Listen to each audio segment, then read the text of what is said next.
या देवी सर्व, ये जो हम मंत्र पढ़ने जा रहे थे, आप सभी इसको अच्छी तरह जानते हैं और ये भी बताना चाहेंगे कि नवरात्रि शुरू हो चुकी है। तो सबसे पहले तो ढेर सारी शुभकामनाओं के साथ स्वागत करती हूँ मैं प्रिया आर्य, और आप देख रहे हैं सजीव फोन इन प्रोग्राम नमस्कार एमपी।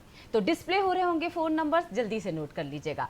सबसे पहले भोपाल का कोड 0755-266-0049। इसके अलावा निःशुल्क सेवा यानी टोल फ्री नंबर का इस्तेमाल कर पाएंगे 1800-233-3040।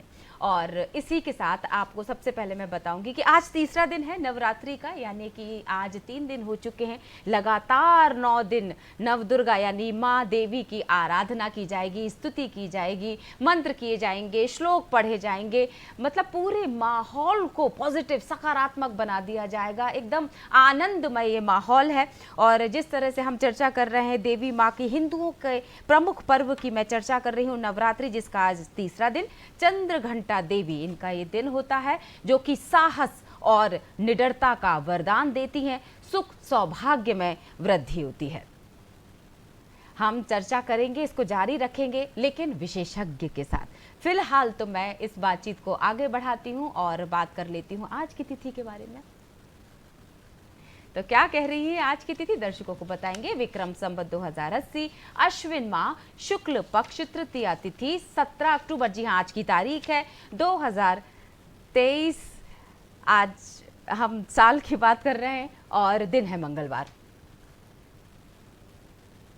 आप सभी का दिन मंगलमय हो, यही कामना करते हैं। दूरदर्शन परिवार आप सभी को ढेर सारी शुभकामनाएं देता है।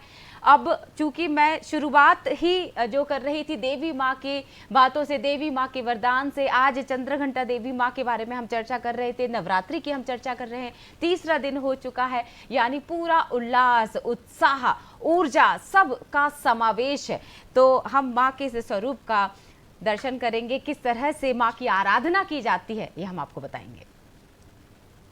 ये सर्वभूतेषु माँ चंद्रघंटा रूपेण संस्थिता, नमस्तस्यै नमस्तस्यै नमस्तस्यै नमो नमः। नवरात्रि में तीसरे दिन माँ दुर्गा के चंद्रघंटा स्वरूप की पूजा का महत्व है। देवी की कृपा से अलौकिक वस्तुओं के दर्शन होते हैं, साथ ही वीरता और निर्भयता के साथ ही सौम्यता और विनम्रता का विकास होता है। माता के स्वरूप की बात करें तो माता चंद्रघंटा का रंग स्वर्ण के समान चमकीला है। उनके 3 नेत्र और 10 भुजाएं हैं। इनके करकमल, गदा, बाण, धनुष, त्रिशूल, खड़ग, खप्पर, चक्र और अस्त्र शस्त्र हैं। अग्नि जैसे वर्ण वाली, ज्ञान से जगमगाने वाली दीप्तिमान देवी हैं चंद्रघंटा। ये शेर पर आरूढ़ हैं और युद्ध में लड़ने के लिए उन्मुख हैं। पौराणिक कथाओं के अनुसार जब महिषासुर युद्ध करके देवराज इंद्र से स्वर्ग का सिंहासन प्राप्त करना चाहता था, देवता भगवान ब्रह्मा, विष्णु और महेश के समक्ष उपस्थित हुए और महिषासुर के अत्याचार की गाथा सुनकर क्रोधित हुए। उनके क्रोध से तीनों के मुख से जो ऊर्जा उत्पन्न हुई, उससे देवी अवतरित हुई। शिव ने उन्हें त्रिशूल, विष्णु ने चक्र दिया, देवराज इंद्र ने देवी को एक घंटा दिया, सूर्यदेव ने अपना तेज तलवार दी और सवारी के लिए सिंह प्रदान किया। इसके बाद माँ चंद्रघंटा ने महिषासुर का वध किया। माँ की पूजन से आशीर्वाद प्राप्त करें और जीवन को सफल बनाएं। नवरात्रि की मंगल कामनाएं। जय माता दी। और आराधना के जो 9 दिन होंगे, किस तरह से ये सुखमय होंगे, किस तरह से लाभदायक होंगे, ये जानने से पहले सबसे पहले मैं हमेशा ये बात कहती हूँ कि एक विचार पूरे दिन को बना देता है। तो क्या कहता है कार्यक्रम में आज का सुविचार, आपको बताते हैं। आज का विचार कुछ इस तरह है कि जिसने आपके साथ भलाई की है, उसके साथ भलाई करना तो आसान है। बड़प्पन तो इसमें है कि जिसने आपके साथ बुराई की है ना, उसके साथ भी भलाई करे। और ये पंडित मदन मोहन मालवीय जी ने कहे थे ये शब्द। जी हाँ, वाकई तो अपने विचारों को बदल देते हैं और थोड़ा सा अलग सोचकर हम अपनी ज़िंदगी को बिताते हैं। और इसी चूंकि हम आज की तारीख की बात कर रहे थे, आज के दिन की बात कर रहे थे, इतिहास में आज की तारीख को और भी कई मायनों में दर्ज किया गया है। तो बताते हैं आज का इतिहास। इतिहास में आज सबसे पहले 1933 की हम बात करेंगे। प्रसिद्ध वैज्ञानिक अल्बर्ट आइंस्टीन नाजी जर्मनी से अमेरिका चले गए थे। 1979 मदर टेरेसा को शांति के लिए नोबेल पुरस्कार प्रदान किया गया था। 1992 अंतर्राष्ट्रीय गरीबी उन्मूलन दिवस मनाया जाता है। 2009 हिंद महासागर में स्थित मालदीव ने पानी के अंदर दुनिया की पहली कैबिनेट बैठक कर सभी देशों में को ग्लोबल वार्मिंग के खतरे को आगाह करने की कोशिश की। और अब चूंकि जन्म दिवस की भी हम चर्चा करते हैं, तो आज किन किन का जन्मदिन है, किन किन शख्सियतों का जन्मदिन है, ये भी आपको बताते हैं। तो 1817 से इसकी शुरुआत करते हैं। अलीगढ़ ओरिएंटल कॉलेज के संस्थापक सर सैयद अहमद खान साहब का आज जन्मदिन है। 1892 राजनीतिज्ञ और स्वतंत्र भारत के पहले वित्त मंत्री R.K. षणमुखम चेट्टी का भी जन्म हुआ था। 1923 की बात करते हैं। प्रसिद्ध लेखिका शिवानी का भी आज ही के दिन जन्म हुआ था। 1936 हिंदी के प्रसिद्ध साहित्यकार दूधनाथ सिंह का जन्म हुआ था। 1947 अब थोड़ी सी बॉलीवुड की चर्चा की। कर्ज और मेरा नाम जोकर जैसी मशहूर फिल्मों की अभिनेत्री सिमी गरेवाल का भी आज ही के दिन जन्म हुआ। अब 1955 हिंदी फिल्मों की प्रसिद्ध अभिनेत्री, आपको एक चीज इसलिए भी बता दें इस चेहरे के बारे में कि इन्होंने दूरदर्शन से शुरुआत की थी। स्मिता पाटिल जी का आज ही के दिन जन्म हुआ था। 1970 भारतीय क्रिकेटर अनिल कुंबले साहब, उनकी तस्वीर भी हम आपको दिखा रहे हैं, उनका भी आज ही के दिन जन्म हुआ था। तो इन सभी को हम सब की तरफ से ढेर सारी शुभकामनाएं। अब हम बात कर लेते हैं बिना देर किए आज के विषय के बारे में और बताएंगे आज स्टूडियो में हमारे कौन से अतिथि है। तो सबसे पहले चूंकि देवी माँ की आराधना की बात हो रही थी, तो किस तरह से ये 9 दिन हमारे लिए शुभ भी होंगे और लाभ भी देंगे, तो स्वागत करते हैं जाने माने ज्योतिषाचार्य नीलिम त्रिपाठी जी, और हम उनसे चर्चा करेंगे कि किस तरह से हम माँ की आराधना करें ताकि ये हमारे अंदर वो साहस भरे, उस साहस का संचार जो करती है देवी माँ दुर्गा। आराधना के ये 9 दिन हमने इसीलिए इसका विषय का चयन भी यही किया। तो बहुत बहुत स्वागत है त्रिपाठी सर। धन्यवाद प्रिया जी। और इसी के साथ जब हम शक्ति की बात करते हैं, शक्ति स्वरूप दुर्गा माँ यानी स्त्री शक्ति की जब बात होती है, तो अगर स्त्री अतिथि के रूप में हमारे स्टूडियो में मौजूद ना हो तो शायद थोड़ा सा अधूरापन लगेगा। इसीलिए हमने आज विशेष रूप से आमंत्रित किया है स्त्री शक्ति का ही एक उदाहरण पेश करने वाली पूजा त्रिपाठी जी, जो कि सब इंस्पेक्टर हैं, आपको बता दें इनके बारे में,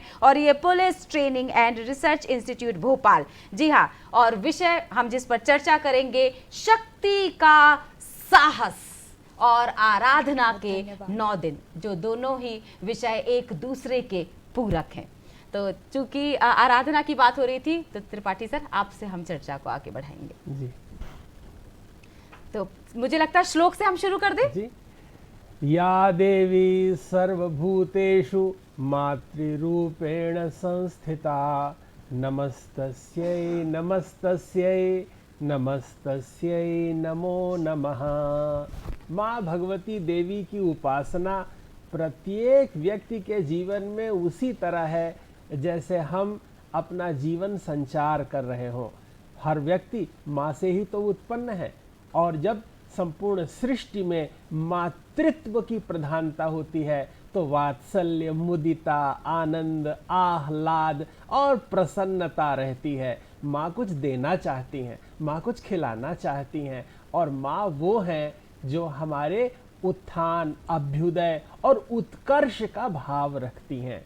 माँ की स्तुति करते हैं तो एक बहुत सुंदर श्लोक है, दुर्गे स्मृता हरसि भीतिमशेष जंतो स्वस्थे स्मृतां मतिमतीव शुभां ददासि दारिद्र्य दुःख भयहारिणी का त्वदन्या सर्वोपकार करणाय सदार्द्र चित्ता।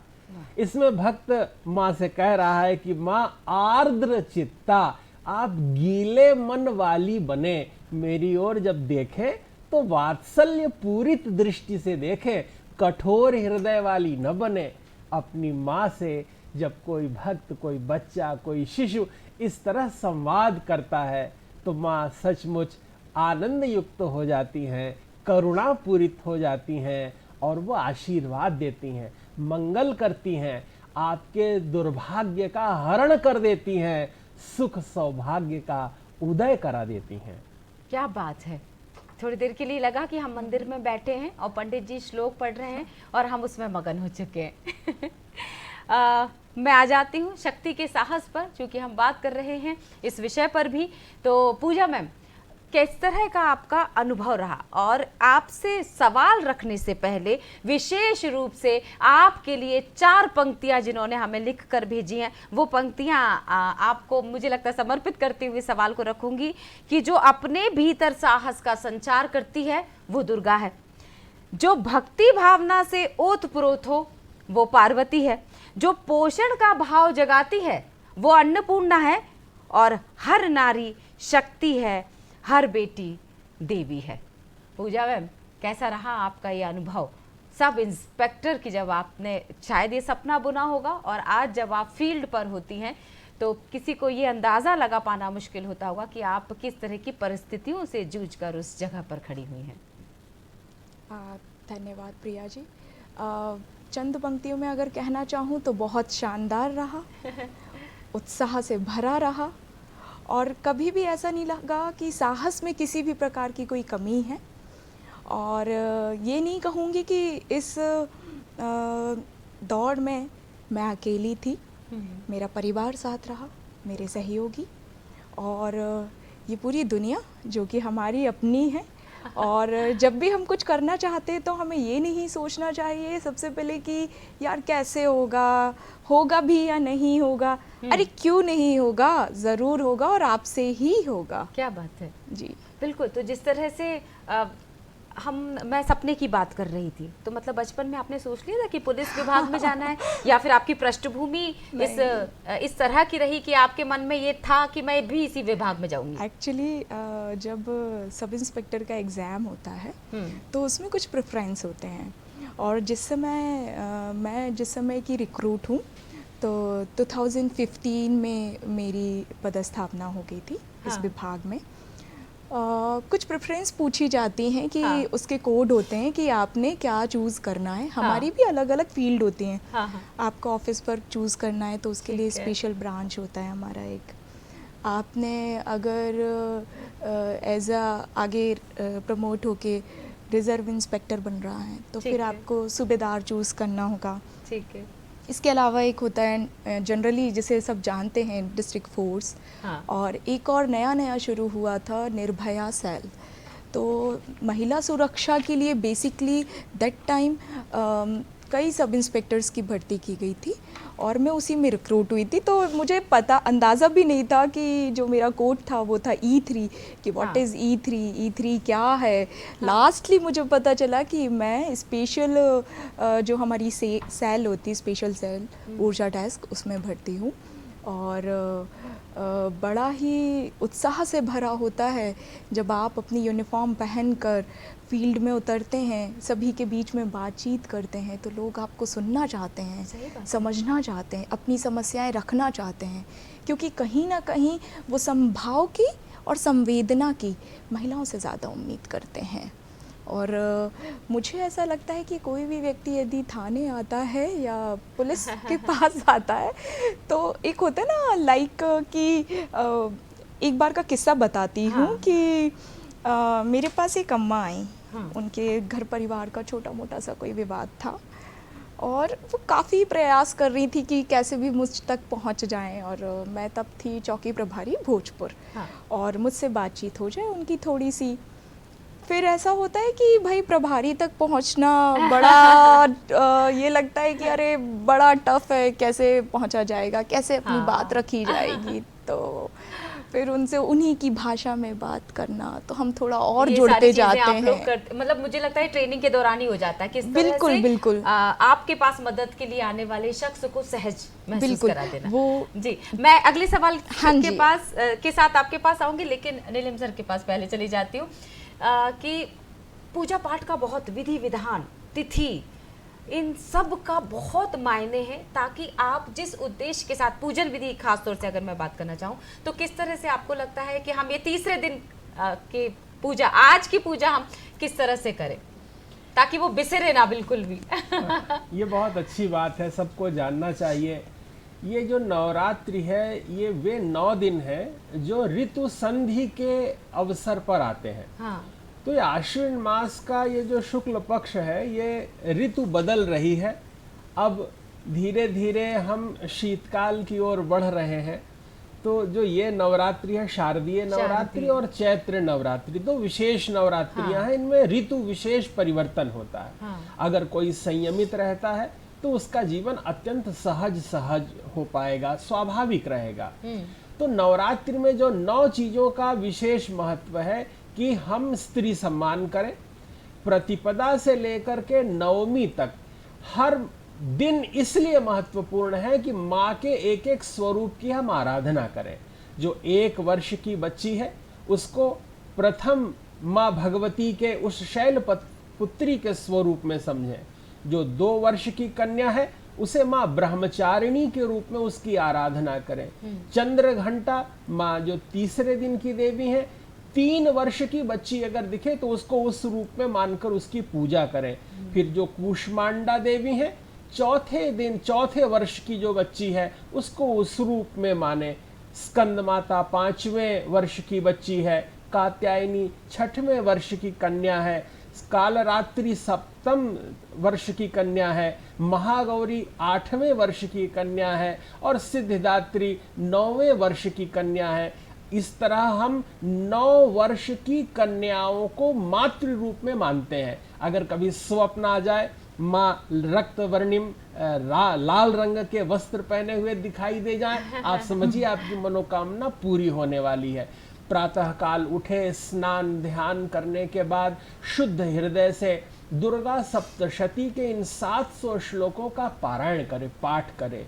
कवच, अर्गला और कीलक का पाठ करे, सिद्ध कुंजिका का पाठ करे, अपनी अंतः चेतना को निर्मल बनाए। और व्रत उपवास का तात्पर्य है अंतःकरण की शुचिता। उपवास का अर्थ है निकट जाके बैठना, गुरुजनों के निकट जाके बैठना, भगवान के निकट बैठना, आराधन में रहना। और अनिंदा का व्रत ले, हम किसी की निंदा नहीं करेंगे। अक्रोध, हम क्रोध नहीं करेंगे। अवैर, किसी के प्रति हमारे अंतःकरण में वैर न हो। अस्वाद, हम स्वाद का अनुभव नहीं करेंगे। अगर कोई कुछ अल्पाहार ले रहा है, फलाहार ले रहा है, रसाहार ले रहा है, तो वो अपने लिए ले रहा है, अपने अंतःकरण की मुदिता के लिए ले रहा है। हम अपने आप को ही निर्मल बनाते हैं और जो जितना अंतःकरण का पावित्र्य लिए रहता है, माँ भगवती उस पर उतना अधिक प्रसन्न होती हैं। व्यक्ति बाहरी रूप से कितना चमकदार है ये उसके आंतरिक गुण पर निर्भर करता है। जिसका अंतःकरण जितना प्रसन्न है, आनंदित है, उसका बहिरंग भी अपने आप उतना दिव्य होता जाएगा। एक सवाल मेरा उठ रहा था, जब आप बात पूरे 9 दिन आपने गिना दिए, 9 रूप आपने बता दिए, उनके वर्ष भी आपने बता दिया कन्याओं के पूजन का, ये 9 दिन ही क्यों? 5 भी हो सकते थे, 7 भी हो सकते थे, माँ ने 9 अवतार ही क्यों रखे थे? 9 की संख्या किसी से कटती नहीं है। अच्छा। और 9 पूरा ही रहता जाता है। 9 अपने आप में बहुत अपरिमित है। साधना की जो संख्या है, जो क्रम है, हाँ। उसमें नैरंतर्य चाहिए, दीर्घता चाहिए। तो 9 की पूर्णता व्यक्ति के जीवन में पूर्णता लाए, इसलिए ये 9 दिन रखे गए हैं। ये माँ भगवती पराम्बा की ही 9 शक्तियां हैं और उनका स्वरूप है। माँ तो कैसी भी है, एक ही अपनी माँ है, लेकिन उस माँ के विविध रूप हैं। जब माँ खाना बनाने लगती है तो कैसी दिखती है, और जब कोई उसके बच्चे पर आंच आए तब कैसे रणचंडी बन के वो प्रहार करती है, कैसे कहती है, आशीर्वाद देती है तो कैसे रहती है, और ब्रह्मचारिणी रहती है तो कैसे साधना करते हुए श्वेत वस्त्र पहने हुए पैदल चलती है। तो माँ के विभिन्न स्वरूप हैं, वो हम अपनी माँ में ही उसको देखें। और जगदम्बा पराम्बा वो कहीं अनंत में नहीं, हमारे अंतःकरण में है, और वो जागृत और चैतन्य करने की आवश्यकता है। जब हम स्मरण करते हैं तो इतना स्मरण करें कि माँ को भी हिचकी आने लगे। एक भक्त, एक शिष्य एक पुत्र अपनी माँ को इस भाव से स्मरण करता है। तो जो इस और वो साधक भाव, उस भाव को लाने के लिए बहुत बड़ी शक्ति की ज़रूरत है, क्योंकि जब हम सुरक्षा की बात करते हैं, आज जो दिन है माँ का, चंद्रघंटा माँ, तो वो निडरता और साहस का प्रतिरूप मानी जाती हैं। लेकिन जब हम सुरक्षा और उसी निडरता की बात करते हैं, तो सुरक्षा तो हाशिए पर है आज भी। किस तरह की आपके द्वारा, आपके विभाग के द्वारा, आप ट्रेनिंग सेंटर से जुड़ी हुई हैं, तो किस तरह का ऐप तैयार किया गया और वो ऐप किस तरह से मदद कर रहा है, या अभी मैं चाहूँगी तमाम जानकारियाँ ट्रेनिंग में और किस तरह से ध्यान रखा जाना चाहिए, ख़ास तौर से महिलाओं की सुरक्षा के पॉइंट ऑफ व्यू से अगर मैं पूछूँ। अगर हम बात करें पुलिस ट्रेनिंग की, तो इसके लिए कई एक्ट्स भी आए हुए हैं, और जो हमारे आम महिलाएं हैं उनके लिए भी इंक्लूडेड है उसमें, कि आप देख रहे हैं कि अभी रिसेंटली पैनिक बटन्स का शुभारंभ किया गया। हाँ। इन आप कहीं भी होती हैं, अगर आप सोशली व्हीकल्स को यूज़ कर रही हैं, तो जो अपने पब्लिक व्हीकल्स हैं, हाँ। उनमें जो पैनिक बटन्स दिए होते हैं, इनके माध्यम से अगर आप कभी समस्या में होती हैं, ठीक है। तो आप उन्हें दबाकर किसी की भी सहायता ले सकती हैं। उस समय आपके लिए डायल 100 अवेलेबल हो जाएगी, आपके लिए कोई ना कोई पुलिस पर्सनल उस समय उपस्थित होगा। तो इसमें ये कहा जा सकता है कि आज नारी अकेली नहीं है, अबला नहीं है, वो सबला है।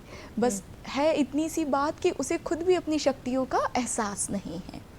और इसके अलावा आपने ट्रेनिंग की बात की, तो ट्रेनिंग तो इतना प्रशिक्षण खुद उस समय सीखने का मौका और उस समय सीखने का समय होता है, और उसमें हमें ये भी बताया जाता है कि आपके लिए कौन कौन से ऐसे अधिनियम हैं, कौन से ऐसे कानून हैं जो लागू हैं। जैसे कि यदि आप कार्यस्थल पर हैं, चाहे वो शासकीय महिला हो या अशासकीय स्थल पर कार्य कर रही महिला हो, तो उसके लिए महिला यौन उत्पीड़न से संबंधी तमाम इस तरीके के कानून लागू किए गए हैं, जिनका उपयोग करके महिला स्वयं का बचाव टोल कर फ्री सकती नंबर है। तो मुझे पता है, डायल हाँ जी, 100, हाँ जी। लेकिन जो ऐप की मैं बात कर रही थी, हाँ। और अब चूंकि जिक्र हो ही गया है इसका हाँ। प्रशिक्षण का, तो ग्रामीण क्षेत्र के जो युवा हैं, जी, जो जी। पुलिस विभाग से जुड़ना चाहते हैं, जी, और जी। अगर मैं विशेष रूप से ग्रामीण क्षेत्र की ही बच्चियों की बात बिल्कुल, करना चाहूँ, बिल्कुल। तो वो बेटियां कैसे जुड़ पाएंगी और कैसे आ पाएंगी इस जैसे पुलिस विभाग में? हम बेसिकली, अगर मैं अपनी बात करूँ, तो मैं यहाँ पर जहाँ मैं काम कर रही हूँ, तो वो बेसिकली रोड सेफ्टी के एस्पेक्ट पर है।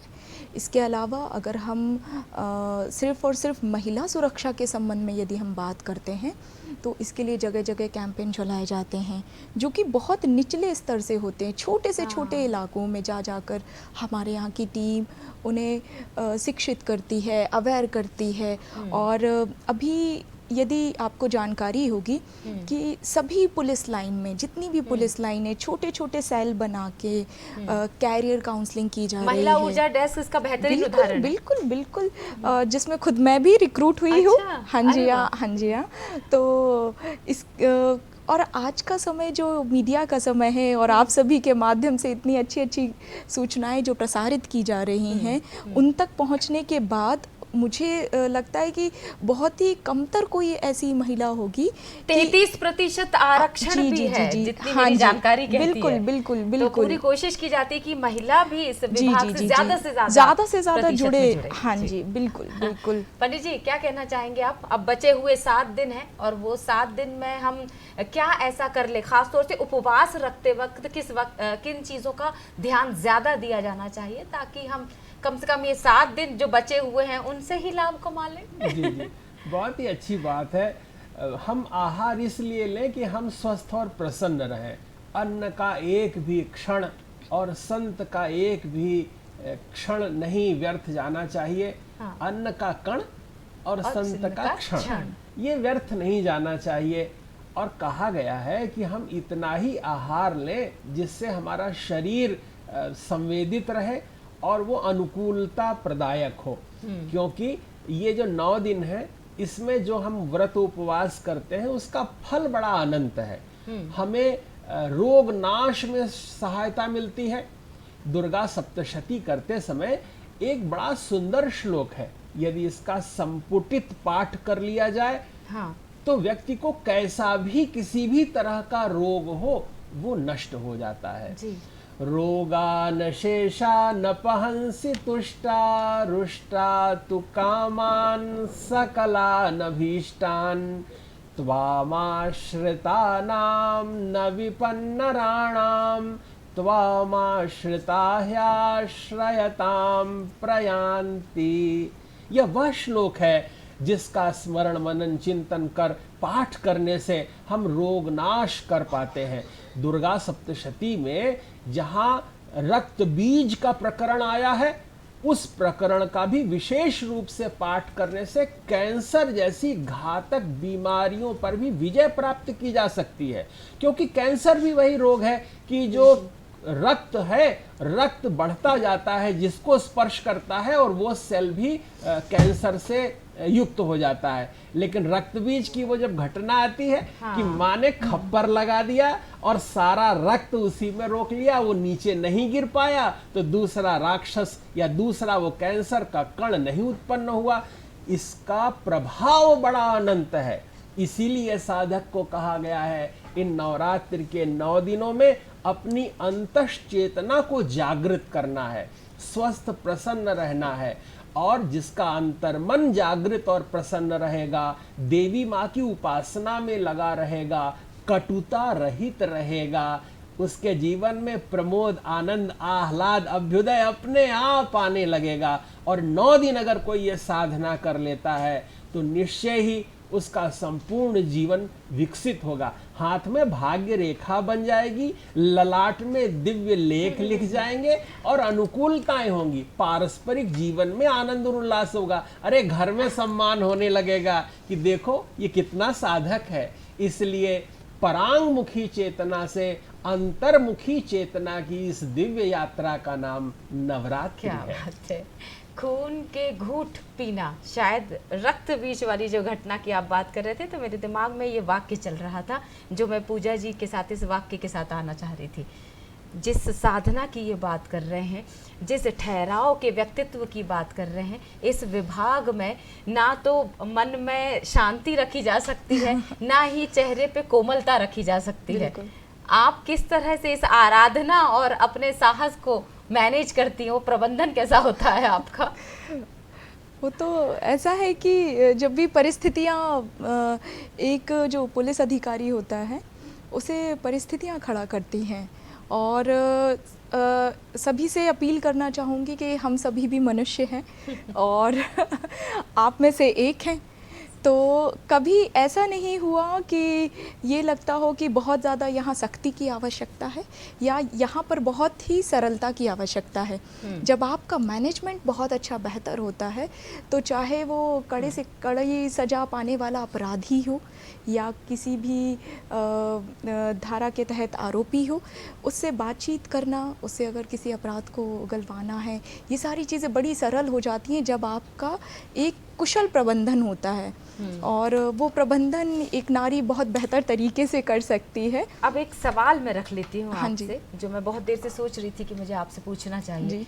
हम 9 दिन देवी की आराधना कर रहे हैं। जी, जी, इतनी खूबसूरत बातें पंडित जी बता रहे हैं, अगर ये मन में बैठा दी जाए तो मुझे लगता है अपराधों की संख्या बहुत कम हो बिल्कुल, जाए। बिल्कुल। लेकिन ऐसा हो नहीं सकता, क्योंकि अपराध कम किए जा सकते हैं, खत्म नहीं किए जा सकते।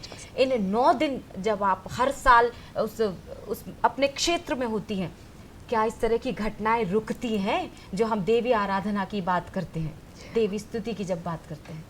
यदि मनुष्य अपने जीवन में इन चीज़ों को उतार लेता है जो भाव पंडित जी ने हमें बताए हैं, तो मुझे लगता है कि अपराध बहुत ही कमतर हो जाएंगे आने वाले समय में। एक्चुअली क्या होता है कि किसी भी व्यक्ति को यदि आप देखें, आरोपी को भी यदि आप देखेंगी, तो उसका भाव अपने परिवार के प्रति अलग होता है और जो बाकी का सामाजिक दृष्टिकोण है उसके प्रति अलग होता है। व्यक्ति ये नहीं सोच पाता है कि जैसा व्यवहार हम किसी अन्य के साथ कर रहे हैं, क्या वैसा ही सेम व्यवहार हम अपने लिए झेल पाएंगे। यदि आप किसी और की माँ को कुछ कह देते हो या फिर किसी और की स्त्री के साथ दुर्व्यवहार करते हैं, क्या सेम वही दुर्व्यवहार आप अपनी माता के प्रति देख पाएंगे? बिल्कुल सही। अगर हम माने तो बहुत ही अच्छी पंक्तियाँ किसी ने कही हैं कि कि तुम्हारी जो माता है जिसकी तुम पूजा करते हो, सही। वही माँ मेरी भी है, सही तो उसे भी आप मेरा ही मानो। यदि आप एक कुशब्द या कुछ भी कुटिलता किसी और के लिए अपने मन में रखते हो, तो सेम वही भाव कहीं ना कहीं कोई ना कोई आपकी माता के लिए भी रख रहा होगा। यदि ये विचार जरा सा भी किसी हमारे किसी भी ऐसे आरोपी के मन में भी अगर आ जाता है, तो उन विचारों के तहत इन अपराधों पर रोक लगाना बहुत आसान होगा, बजाय कि हमें अपने पुलिस का डंडा चलाना पड़े। बिल्कुल जी सही बात जी है। जी जी जी। पंडित जी, वाकई मैं मन की बात कर रही थी कि मन को मजबूत किया जाना ज़रूरी है कितना। तो किस तरह से आप पर ये दारोमदार ज़्यादा होता है उस माहौल को बदलने के लिए? तो जब आप आसपास होते हैं, आपके आसपास जब लोग होते हैं और आप जब पूजा कर रहे होते हैं या लोगों को उसका महत्व बता रहे होते हैं, तो क्या इन चीज़ों को शामिल किया जाता है? जी अवश्य। हम तो व्यावहारिक ज्ञान जिसको हम बोलते हैं। हम समझते हैं कि ये बहुत आवश्यक है, और व्यवहार दक्षता ही ज्ञान का परिचायक है। मैं अगर इस सवाल का जवाब एक छोटी सी अंतराल के बाद ले लूं, क्योंकि हमारे साथ अवश्य। फोन लाइन पर एक विशेष अवश्य। अतिथि भी जुड़ चुकी है। जी। थोड़ी देर पहले हम उपवास की बात कर रहे थे, तो किस तरह से आहार होना चाहिए ताकि आपका विहार और व्यवहार उस पर निर्भर करता है। बहुत बहुत स्वागत है। हमारे साथ जुड़ी हुई है फोन लाइन पर अमिता सिंह जी हैं, और वो जानी मानी प्रदेश के आहार विशेषज्ञ हैं। अमिता मैम, स्वागत है आपका। नमस्कार, थैंक यू, धन्यवाद आपका, बहुत बहुत धन्यवाद, और सबको इस नवरात्रि की बहुत शुभकामनाएं। मैम आपको भी शुभकामनाएं। और अब आप मुझे जल्दी से संक्षिप्त में ये बता दीजिए कि अगर मैंने व्रत रखे हुए हैं तो मैं किस तरह के चीज़ों को अपने डाइट चार्ट में शामिल कर सकती हूँ ताकि व्रत भी होंगे, उपवास भी रहेगा और मैं एनर्जी से भी भरी रहूँ। बिल्कुल सही बात है, क्योंकि गरबा खेलने तो सभी जा ही रहे होंगे किसी न किसी स्तर पे। तो मैं ये चाहूँगी कि जब सुबह आप उठते हैं तो सिंपल सादा एक फल और छोटा सा अगर एक कप दूध का ले लें, तो ये बहुत बढ़िया आपके लिए ऊर्जा से भरा हुआ और प्रोटीन से भरा हुआ भी बड़ा अच्छा सा छोटा व्रत का नाश्ता हो जाता है। दोपहर के खाने में जो हम लोग नॉर्मली करते हैं, साबूदाने की खिचड़ी है, सिंघाड़े के आटे की पूरी है, इनका उपयोग करें। पर अगर आपको अपने वजन की भी चिंता है तो इसका सहारा लेकर इसकी मात्रा कम रखें। अर्थात साबूदाने की खिचड़ी है तो सिर्फ एक छोटी कटोरी लें, उसमें मूंगफली ज़्यादा डालें, साथ में दही या छाछ का उपयोग करें। और अगर सिंघाड़े की पूरी खाते हैं तो पूरी के स्थान पर रोटी की तरह से उसको ले लीजिए।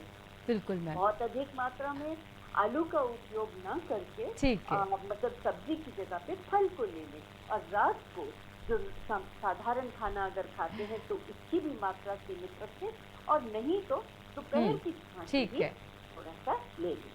हाँ बिल्कुल मैम, बहुत बहुत शुक्रिया, आपने बहुत संक्षिप्त में हमें बता दिया है। क्योंकि कुछ लोग क्या करते हैं कि व्रत है तो दिन भर उनको कुछ ना कुछ खाने को चाहिए होता है, तो सही समय पर सही आहार लिया जाए तो मुझे ऐसा लगता है कि ये बहुत ज़रूरी होगा आपके दिन की ऊर्जा को बनाए रखने के लिए। पंडित जी, मैं चाहूँगी कि जो मैं सवाल आपसे रख चुकी थी उसको हम आगे बढ़ा लेते जवाब के साथ।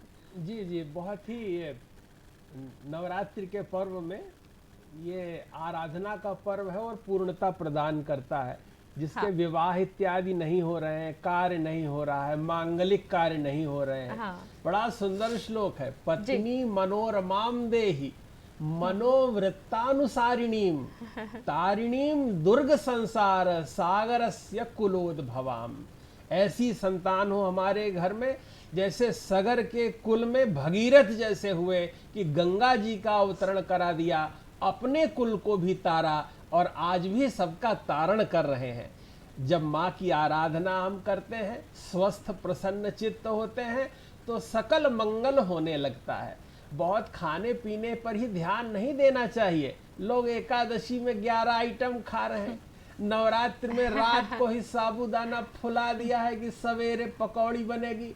अरे साधना तो मन का विषय है। नींबू का पानी लेके, नारियल पानी रह के लेकर के ही किसी तरह संयमित रहें, दूर्वा का रस लें, धनिये पत्ती का रस ले ले, मतलब रसाहार सर्वोत्तम आहार है। इसी का बहुत, मुझे ऐसा लगता है, बहुत महत्व भी है। रसाहार के बारे में कितनी जानकारियां देते हैं अपने दर्शकों को। फिलहाल के लिए पंडित जी मैं आपको यही धन्यवाद करना चाहूंगी, बहुत खूबसूरत बातचीत रही, क्योंकि हम आने वाले समय में फिर आपसे मुलाकात करेंगे। फिलहाल के लिए यही धन्यवाद करेंगे। हमारे साथ पंडित नितिन त्रिपाठी जी जुड़े हुए थे, जो तमाम जानकारियां हमारे इतनी खूबसूरत श्लोक के साथ साझा कर रहे थे। एक छोटा सा विराम लेंगे, जिसको हम अल्प विराम कहते हैं, और उसके बाद फिर हाजिर होंगे। नमस्कार एमपी में।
तो इस खूबसूरत से नृत्य के बाद आप सभी का फिर से स्वागत करती हूँ, क्योंकि हम कार्यक्रम में अब एक नए विषय पर चर्चा करने वाले, देवी गीतों पर हम बात करेंगे।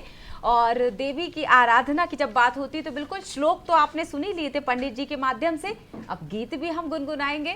और उन जो माध्यम बन रहे हैं, जिनके द्वारा हम ये गीत सुनने वाले हैं, वो विशेष रूप से दूरदर्शन परिवार के लिए स्टूडियो में आमंत्रित हुए हैं। बहुत कम वक्त में उन्होंने हमारे इस निवेदन को स्वीकार किया। हमारे साथ मुंबई के जाने माने प्लेबैक सिंगर चरणजीत सिंह सोंधी साहब इस वक्त स्टूडियो में मौजूद है। बहुत बहुत स्वागत है सर। और सबसे पहले तो हमारे परिवार की तरफ से आपको धन्यवाद। पूरे दूरदर्शन परिवार और पूरे दर्शकों को मेरा नमस्कार। और बड़ा ही अच्छा लगा कि अभी पहले नवरात्रे से ही मेरे कार्यक्रम स्टार्ट हैं और आज मुझे भोपाल आने का अवसर मिला था और आपके यहाँ मैं आया और आपके सभी दर्शकों को बहुत बहुत प्रणाम करता हूँ। इतनी खूबसूरत आवाज, हम आपके वीडियोस देखते हैं, बहुत सारे गाने तो आपके फेमस हुए। देवी माँ के गाने तो हम अक्सर ही सुनते हैं जब भी ये नवरात्रि शुरू हो जाते हैं। तो आपको नहीं लगता कि खूबसूरत सा भजन पहले हम सुना देते दर्शकों को, फिर बातचीत शुरू कर लेंगे? अभी मैं जैसे एंटर ही कर रहा था तो मैंने काली माता की बात शुरू की, तो मेरा एक बहुत प्यारा भजन जिसमें हेमा जी ने एक्ट किया था, हेमा मालिनी जी ने, और बहुत अच्छी म्यूजिक कंपनी से गाना आया था वो, उसकी दो लाइनें सुना के शुरू करता हूँ। जाग जाग महाकाली माँ, चंडी खप्पर वाली माँ, तुझ बिन कौन करेगा तेरे, तुझ बिन कौन करेगा तेरे भक्तों की रखवाली माँ। जाग जाग जाग जाग जाग जाग जाग महाकाली माँ, चंडी खप्पर वाली माँ। जय काली कलकत्ते वाली, कर दुष्टों से धरती खाली। क्या बात है, ये तो एक झलक आपने देख ली, सुन ली, समझ भी ली। अब ऐसे हम गीत सुनते रहेंगे जब तक चरणजीत सर हमारे साथ बने रहेंगे। फिलहाल पूजा मैम आपके पास आ जाती हूँ मैं वापस। आप भी मम्मा हैं जी। मतलब अब देवी के पास उनके पुत्र हैं तो अब चुनौती थोड़ी और कड़ी हो हाँ गई। जी। इसका मतलब ये कि अब आपको दोनों जगह पूरी तरह से समय देना पड़ेगा। लेकिन पुलिस विभाग ऐसा क्षेत्र माना जाता है जहां 24/7 यानी 24 घंटे 7 दिन आपकी सेवाएं रहती हैं। तो किस तरह से आप इसको मैनेज करती हैं? जैसे कि सभी का रूटीन होता है मॉर्निंग में, तो इसमें एक और चीज़ बताना चाहूँगी कि जो मेरे अर्धांग हैं काफ़ी बहुत ही ज़्यादा सपोर्टिव हैं। और इसके अलावा मैं और ये दोनों ही वर्किंग है, दोनों ही विभाग में हैं। तो हम दोनों मॉर्निंग में ऑफिस जाने से पहले अपनी बिटिया को मेरी मदर के पास ड्रॉप कर देते हैं। वो उसका ध्यान रखती हैं। मम्मा मेरी बिल्कुल उसको ऐसे रखती हैं जैसे कि उन्हीं की बच्ची है वो, और मुझसे बेहतर ध्यान रख पाती हैं वो उसका। और देन इसके बाद जितना भी थोड़ा मुझे समय मिलता है तो अपनी बेटी को मैं अपना 100% देती हूँ। तो कभी ऐसा लगता नहीं कि बहुत ज़्यादा कठिनाई है। टफ तो होता है, फिर वही बात है कि मैनेजमेंट करना होता है, बढ़िया हो जाता है, कोई दिक्कत नहीं होती है। प्रबंधन का खेल है पूरा बिल्कुल बिल्कुल बिल्कुल। चरणजीत सर, देवी भजनों के लिए ही आप विशेष रूप से आप जाने जाते हैं, इतने सारे भजन। हालांकि आपने इसके अलावा भी रैप सॉन्ग और तमाम तरह के आपके संगीत को हम सुनते चले आए हैं। तो देवी भजनों में सबसे ज्यादा चर्चित आपका कौन सा एल्बम है? और मैं चाहूंगी कि उसकी भी हम 2 पंक्तियां सुन भी लेंगे इस चर्चा के दौरान। मेरा एक एल्बम आया था, मेरे घर है तेरा जगराता, टी सीरीज म्यूज़िक कंपनी से आया था। हाँ। और उसमें 8 ही गाने पूरे, जो जैसे जागरण शुरू होता है या माता की चौकी होती है कि माँ की पहले माँ की जोत जलाई जाती है, माँ का आह्वान किया जाता है, माँ को चुन्नी चढ़ाई जाती है, और उसके बाद फिर माँ का पूरा जागरण स्टार्ट होता है। हाँ। तो वो उसमें पूरे गाने रवि चोपड़ा जी ने उसके सारे भजन लिखे थे। हाँ। और पूरे 8 की 8 भजन सारी इंडस्ट्री में और जगह पे काफ़ी फेमस हुए थे। हाँ। और उसमें पूरे ही माता के भजन थे। बिल्कुल। तो आपका फेवरेट पसंदीदा भजन कौन सा है जो आप चाहेंगे दर्शकों के सामने आज हम गुनगुनाएं? फेवरेट तो बहुत सारे हैं, मेरे तो सारी गाने मुझे अच्छे लगेंगे। हाँ। और जैसे कि हिंदू संस्कृति में या हमारे लोगों में पहले माता को सभी जगह माता को पहले रखा जाता है। जैसे हम मर्यादा पुरुषोत्तम राम बोलते हैं तो मर्यादा माता सीता को मर्यादा बोलते हैं, क्योंकि बहुत सारी चीज़ें अभी भी संसार में, क्योंकि बहुत मर्यादित थी माँ सीता। और मर्यादा पुरुषोत्तम, जो राम जी को पुरुषोत्तम, ऐसे ही राधा कृष्ण बोला जाता है, राधा जी को पहले रखा जाता है। और शिव शक्ति, सारी ही चीज़ों में आप माताओं को आगे पाओगे। तो माँ का ये जो पर्व है, इस पर्व में मैं आपको एक अच्छा सा प्यारा सा भजन सुना रहा हूँ। एक्चुअली बहुत कंफ्यूज हो जाते हैं कि कौन सा सुनाऊँ कौन सा नहीं सुनाऊँ। जब पसंदीदा की बात आती है। करीब 125 गाने मेरे अच्छी म्यूज़िक कंपनियों से रिलीज़ हैं। मेरे घर है तेरा जगराता, ओ शेरों वाली माता, तुझे आना होगा मैया, तुझे आना होगा दाती, तुझे आना होगा। मेरे घर है तेरा जगराता, ओ शेरों वाली माता, तुझे आना होगा मैया, तुझे आना होगा दाती, तुझे आना होगा। वाह। मैं ये सोच रही हूँ कि जब वो पूरे म्यूजिक के साथ, ये जब आप लाइव कंसर्ट में जाते होंगे और जब ये बजता होगा, तो जैसे एक आरती उतारते हैं तो माहौल बदल जाता है, ऐसे जब गीत सुनते हैं तो पूरा विचार बदल जाते हैं। अब जब मैं आप तो खैर स्थापित है, आप तो स्थापित हैं, लेकिन नए जो सिंगर्स हैं, नए जो गायक, हाँ आप कुछ बोलना चाह रहे हैं? अभी भी मेरी तैयारी है, स्थापित नहीं हूँ। नहीं चरणजीत, ये तो कहते हैं ना, लदा हुआ पेड़ झुका हुआ होता है। छोटी जगहों से जो सिंगर होते हैं, खासतौर से जो नए लोग हैं, इस प्लेटफॉर्म से जुड़ना चाहते हैं, उनको भी मंच चाहिए, उनको भी मौका चाहिए। क्या आप वो माध्यम बन जाते हैं, वो जरिया बनते हैं उन लोगों के लिए? आपसे पहले भी मैं इसको सलाह के तौर पर भी ले लूंगी इस सवाल का जवाब। मेरी आपसे बात हुई है इस बारे में। हाँ। कि मैं मध्य प्रदेश का, मेरा बालाघाट जिले का जन्म है। और मैं तो खुद भी नहीं जानता था कि मैं मुंबई जाके कहीं मुझे मौका मिल जाएगा, क्योंकि वहाँ तो 5000 आदमी रोज आर्टिस्ट बनने आते हैं। लेकिन भगवान की और माँ दुर्गा की, माता काली की कृपा थी कि मुझे 2001 में ही पहला मौका मिल गया।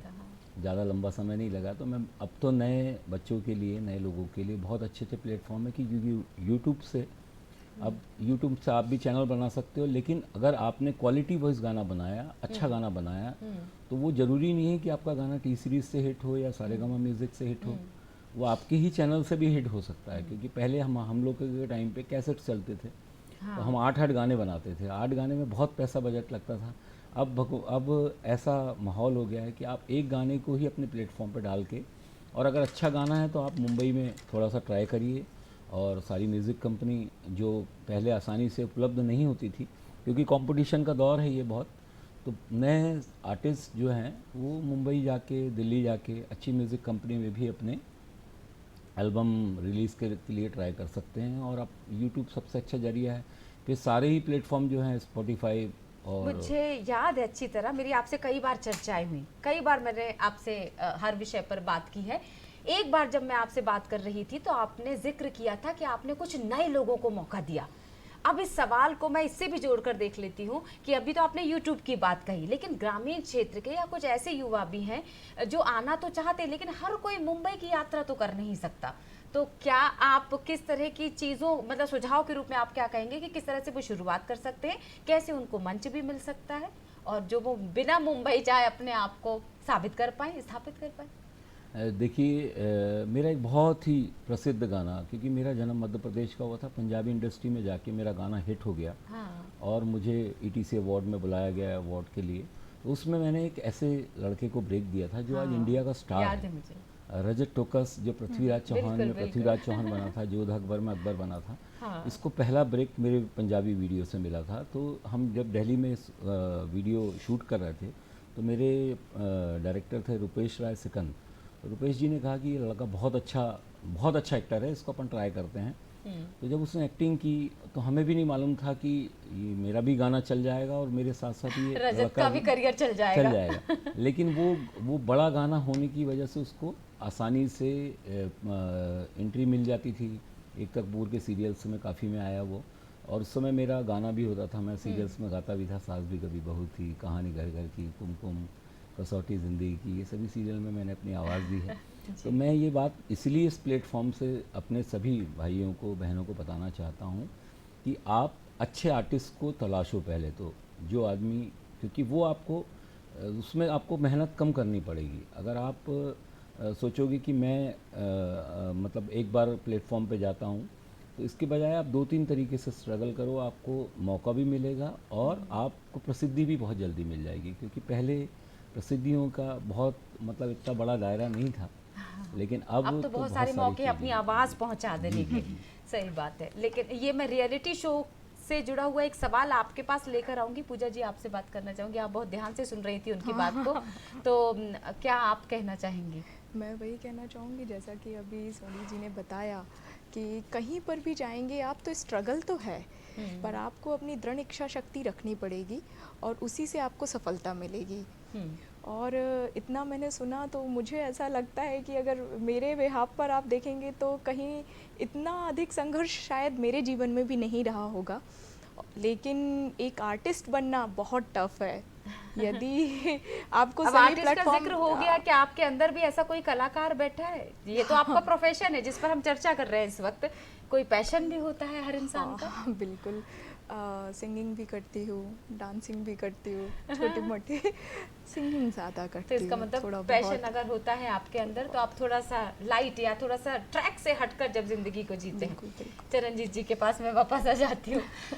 मैं रियलिटी शो की बात कर रही थी, नए लोगों को मंच देने के लिए आपने जो तराशने की बात की थी, तो लोग तो तलाशें, उसके पहले मुझे लगता है जो रियलिटी शो है उनका हिस्सा कैसे बन सकता है और वो कितने फायदेमंद होते हैं उन नव युवकों के लिए। चाहे आप रजत टोकस की बात कर रहे थे जो जोधा अकबर के लिए भी फेमस हुए हैं, लीड रोल उन्होंने निभाया, और या फिर मैं किसी गांव की रजनी की बात करना चाहूँ। अब तो बहुत सारे प्लेटफॉर्म हैं, लेकिन जो अभी बहुत इजी वे में आप सारेगामा या दूसरे जो प्लेटफॉर्मों पे गाने का आपको अवसर मिल रहा है, उसमें मैं अपने सभी आपके दर्शकों को, मेरे भाइयों बहनों को मैं ये समझाना चाहता हूँ कि आप तैयारी करके जाइए। क्योंकि अब अगर आप थोड़ी भी तैयारी कम करके जाएंगे, हमारे टाइम पे प्लेटफॉर्म कम थे और स्ट्रगल बहुत ज़्यादा था। अब बहुत सारे प्लेटफॉर्म हैं, स्ट्रगल कम है, लेकिन आप प्रॉपर तैयारी से जाइए कि अगर आपको किसी ने कहा कि आप भजन गाओ तो भजन गाते आना चाहिए, आपको बोला सीरियल में गाना है तो सीरियल में गाते आना चाहिए, आपको बोला कि फिल्म में गाना गाना है। लेकिन क्योंकि क्या होता है, सारी वॉइस का एक लेवल होता है कि खरज में गाना, मध्यमा में गाना, तीव्र में गाना, तो इसकी सबकी मतलब क्वालिटी होती ये है। इन सब चीजों के लिए लेकिन रियाज बहुत जरूरी होता है। तो सवाल मैं रियाज से जुड़ा ही कर लेती हूँ ना, बातचीत इतनी सुंदर हो ही रही है, तो कितना महत्वपूर्ण है रियाज किया जाना लगातार? मेरा मतलब मानना है कि जो रियाज करेगा वो राज करेगा। अच्छा। हाँ, और रियाज ही गुरु है, गुरु कुछ और नहीं है। आप जितनी प्रैक्टिस करोगे उतने परफेक्ट होगे, तो रियाज ही गुरु है। और जो रियाज करेगा वो राज करेगा। अगर आपको राज करना है किसी भी जगह पे, आप अच्छी तैयारी से जाओगे, पूरा परफेक्शन आपका अच्छा होगा, तो आप पूरी दुनिया पे राज करोगे। बिल्कुल, तो यानी दुनिया पे राज करना चाहते हैं आप, तो रियाज करना शुरू कर दीजिए। विधिवत अगर प्रशिक्षण लिया है तो रियाज भी आपको बराबर करना पड़ेगा।